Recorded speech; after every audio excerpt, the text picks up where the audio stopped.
Jane Austen's Juvenilia, Henry and Eliza, a synopsis. Sir George and his wife, Lady Harcourt, while supervising the haymakers in their work, happened to come upon an orphaned child who is nestled in the foliage. Taken with the beautiful young girl and having no children of their own, the couple adopt the foundling, name her Eliza, and raise her according to their own code of principles, placing a premium on possessing a love of virtue while harboring a hatred of vices. Life is splendid for all until, just after she turns the age of 18, Sir George and Lady Harcourt catch Eliza stealing a £50 banknote. She is promptly turned out of the house, but she bears the punishment well.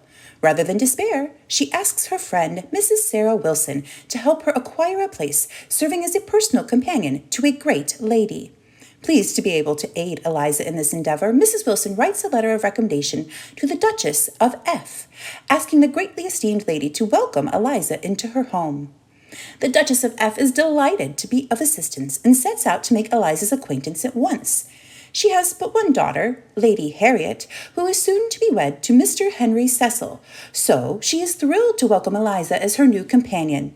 Harriet, as well, is inclined to like Eliza and insists they behave as though they are sisters. The affectionate bond between them is not nurtured for long because shortly thereafter, Eliza and Henry fall in love. They elope and leave behind only a short callous letter that provides no consolation to the Duchess or her daughter. Enraged, her Grace hires 300 men and orders them to track the couple. Should they kill Henry and Eliza on sight, that is permissible, but the Duchess would prefer they be brought back alive so she may be granted the pleasure of confining and torturing them herself. The couple flees and winds up living in France for 3 years. During that time, Eliza gives birth to 2 boys, but has the great misfortune of burying her husband while abroad. Now widowed, she wishes to return to England. Upon setting foot on land at Dover, she and the boys are seized by the Duchess's men and conveyed to a prison. After being trapped for a few weeks, Eliza and her children manage to escape, but then they have no means by which to live. She decides they must seek out Sir George and Lady Harcourt. She hopes they will be merciful.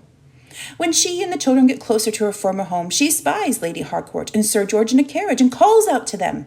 That is when Lady Harcourt reveals an odd secret.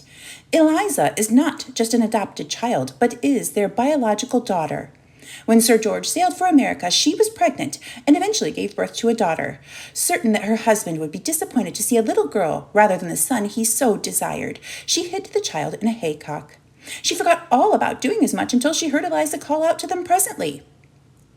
But now she recognizes the voice of her daughter and wishes to reconcile with her completely. Sir George agrees. He absolves Eliza from all wrongdoing.